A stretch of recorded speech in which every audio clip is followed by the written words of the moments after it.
গণ অধিকার পরিষদের উচ্চতর পরিষদ সদস্য ও গণমাধ্যম সমন্বয়ক আবু হানিফ বলেছেন, শেখ হাসিনা ভারতে বসে দেশের বিরুদ্ধে সকল ধরনের ষড়যন্ত্র করে যাচ্ছে।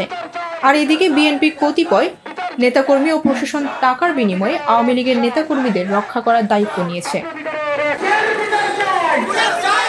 আজ বুধবার দুপুরে কিশোরগঞ্জে গণহত্যাকারীদের গ্রেফতার ও বিচারের দাবিতে বিক্ষোভ মিছিল ও স্মারকলিপি প্রধান অনুষ্ঠানে তিনি এসব কথা বলেন। তিনি আরও বলেন, অন্তর্বর্তীকালীন সরকারের 6 মাস অতিবাহিত হলেও গণহত্যাকারীদের ব্যাপারে দৃশ্যমান আইনি কোনো ব্যবস্থা নিতে পারেননি। স্বরাষ্ট্র উপদেষ্টা এখন পর্যন্ত আইন শৃঙ্খলা পরিস্থিতি স্বাভাবিক করতে পারেননি। এর আগে শহরে পুরান থানা থেকে বিক্ষোভ মিছিল নিয়ে জেলা প্রশাসক কার্যালয়ে গিয়ে শেষ হয়। এ সময় গণ অধিকার পরিষদ কিশোরগঞ্জ জেলা শাখার আহ্বায়ক লায়ন নাসির উদ্দিন, সদস্য সচিব আকন্ত মোহাম্মদ উজ্জ্বল, যুগ্ম আহ্বায়ক অভি চৌধুরী বক্তব্য। আমরা শেখ হাসিনাকে স্পষ্ট করে বলতে চাই, মোদির কুলে বসে ভারতে আশ্রয় নিয়ে আপনি বাংলাদেশের বিরুদ্ধে যে কোনো ষড়যন্ত্র করেন না কেন, এদেশের 18 কোটি মানুষ সব ষড়যন্ত্র মোকাবেলা করার জন্য প্রস্তুত রয়েছে।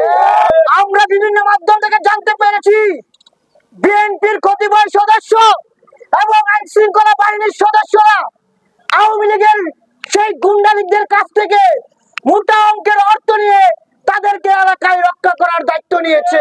আপনারা যদি নিজেদেরকে নব্য ফ্যাসিবাদের জায়গায় অবতীর্ণ করতে চান, তাহলে শেখ হাসিনার পতনের কথা আপনাদেরকে স্মরণ করতে হবে। আমরা অন্তর্বর্তীকালীন সরকারকে বলতে চাই, আপনাদের 6 মাস হয়ে গেছে, আপনাদের হানিমুন পিরিয়ড শেষ হয়েছে, কিন্তু আপনারা এই জুলাই গণঅভ্যুত্থানে জড়িত হত্যাকাণ্ডে যারা আসামি ছিল তাদের বিরুদ্ধে দৃশ্যমান কোনো ব্যবস্থা নিতে পারেন নাই।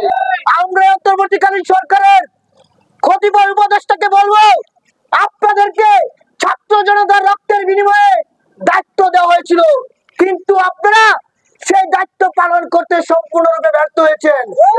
আমরা দেখেছি আইন শৃঙ্খলা পরিস্থিতি এখন পর্যন্ত স্বাভাবিক করতে পারে নাই, অথচ এই স্বরাষ্ট্র উপদেষ্টা প্রতিদিনে তার চেহারা গণমাধ্যমে দেখায়। ক্লিপ আবু হানিফ, গণ অধিকার পরিষদ উচ্চতর পরিষদ সদস্য। বৃষ্টি দাজেল, ভোরের পাতা।